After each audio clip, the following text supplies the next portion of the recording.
Hey, what's up everybody? This is Christian, and tonight I'm going to show you how to make a grilled cheese sandwich, or at least the way I learned how to make a grilled cheese sandwich. It's 1:34 in the morning here in in Albuquerque, sheesh, and this is usually about the time that I'd be awake because I'm a security guard who works graveyards, and so I get hungry because I'm on testosterone, and so I'm going to make a grilled cheese sandwich. Now, this is just how I make it, you know. It's not any definitive, this is how you make a grilled cheese sandwich. No, this is just how I make it. I forgot that we need a plate. See, purple. Leftover from Beth's birthday the other day. Alright, so what you need is any kind of cheese. I've got some Walmart brand, it's from Walmart, some smoked Gouda with the brown rind.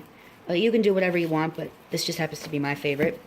And then we have some leftover Sargento cheese from when we did cheeseburgers the other night, so I'm going to use that.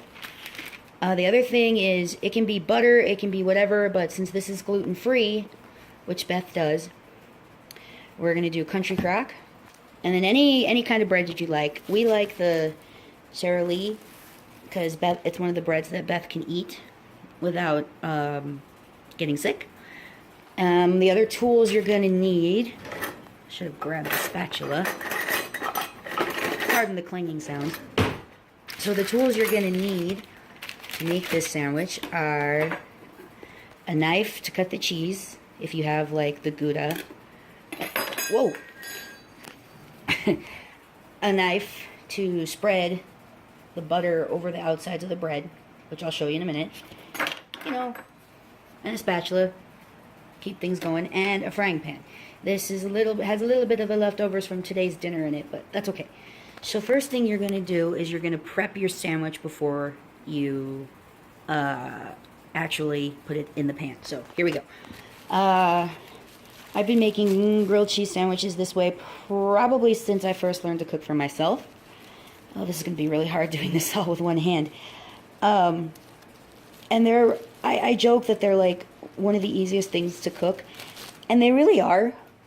And, you can make them however you want, which is why I really like them. When I was growing up, my grandmother used to make them for us with tomato and bacon, which is really good. Alright, there's your bread. So we're going to move this. So there's that. So then what you're going to do... Now, I don't like condiments on the inside of mine very much. My grandmother liked mustard. Some of my friends like mayo. Me, I'm not a really big fan. So, alright, so then what you're going to do is going to take this, and let's see if I can give you an idea of how this works. This is why I need a tripod. And, oh, that's Corinna. This is Minerva. Get out, get down. The perils of cooking with a cat. So hold on just a second, okay? As you see, I've spread butter over one side. Let's see if I can do this with one hand on this side. I doubt it, but it doesn't hurt to try. I don't know what it is, but all of a sudden, because I'm cooking, all the animals, well, except for Hades, see, there's Minerva, there's Barrington, are in here watching me cook. So anyway, you want a thinner layer of butter on the outside. And this is just going to help the bread get nice and crusty and delicious. Alright, so we're done with that. So the next thing we're going to do is get our cheese ready. So again, this is just the Sargento slices. You can use American cheese, you can use whatever, but I don't like plastic cheese, so I try to stick with natural cheese. So, let's see here.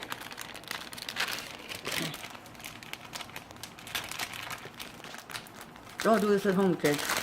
Oh, there we go. Alright. So we're going to take... Hey, both of you cut it out. We're going to take our cheese. And we're just going to... Excuse me. Hey, get down. That's not for you. Make sure you take the paper off. Because when I used to do sandwich prep, at a deli, I would forget to remove the paper, which was embarrassing. And you know what? Sit. Good boy. You can eat it.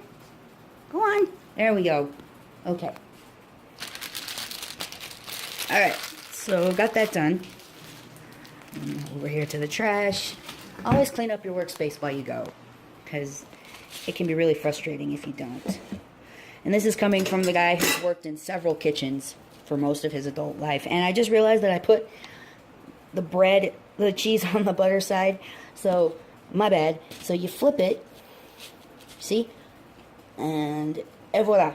There we go. That's how it's supposed to look. Like that. Butter side out. Okay, so then here comes the next part. Now, you always have to be careful with knives. I don't care how many years of training you've had, or, you know, what kind of knife it is, or yada yada.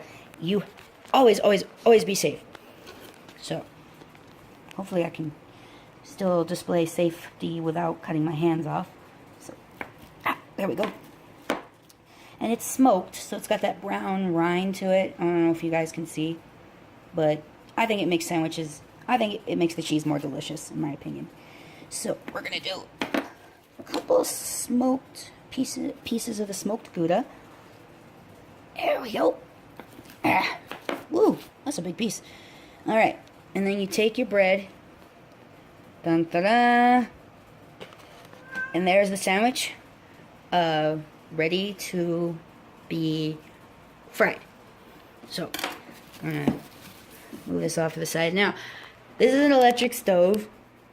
I prefer cooking on gas, but, you know, you work with what you got. And so, I usually put it to about 5. And this is a convection top, so it can tend to get really hot really quick. So, as you can see.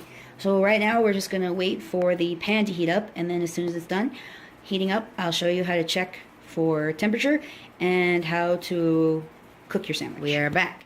So the pan should be hot. And I mean, you can do the feel test. See, I can feel the heat rating off, but I'm going to show you a trick that my grandmother taught me. Please excuse the sink full of dirty dishes. But you run your hand under some water, and yep, it's ready. Probably could stand to be turned down a little bit too. Alright, so this is the really tricky part. Take your sandwich and there, into the pan. Now, with grilled cheese, it can really depend on the melting, how your cheese melts. Both the cheeses I have are fairly good melting cheese. But again, the great thing about grilled cheese sandwiches is you can do anything with them. You have blue cheese. I had a blue cheese once that was, I had a grilled cheese once that was brie and cranberry on walnut bread. Dude. So yeah, anyway, you gotta sit. You gotta be patient. And the thing is that you have to flip it, which means I may have to get Beth in here to show, so she can video me while I flip it for you, because me trying to do it with one hand isn't going to work.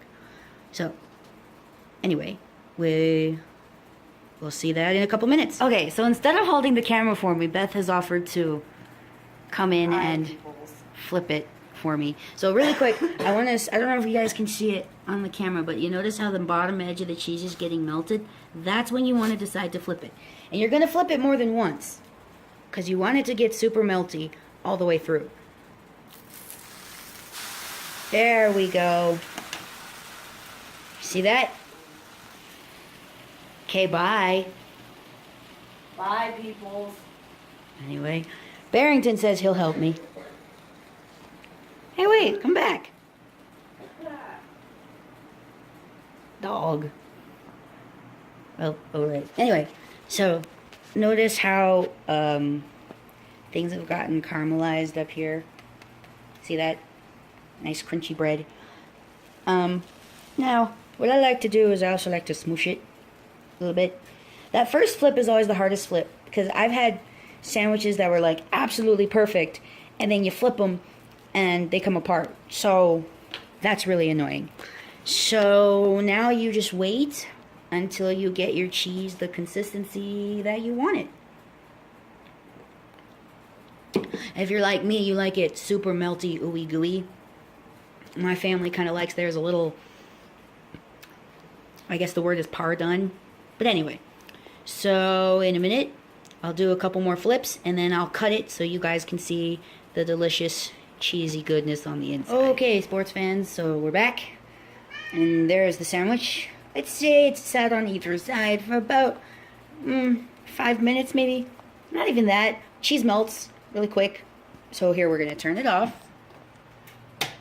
Always, always, always be careful when you're dealing with hot stuff, okay? I cannot stress this enough.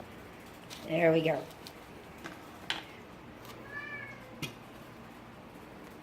So, there it is. It's got some nice colorization on it from the pan. And if you do this in like a pan after you cooked bacon earlier in the day, that's really good. So we're going to grab a knife and I'm going to cut it so you guys can see. So, there we go. Oh yeah, baby. Oh yeah. Look at that. Ah. Right, so the Gouda didn't melt as much as I had hoped for. But that's okay. It still is going to be delicious and tasty. And, yeah. So there it is. A grilled cheese sandwich. And it's going to make a good snack. And it will keep me full probably for the next 2 hours. Or until I finally go to bed, whenever that is. And it'll be yummy. So, thanks guys. See everybody later.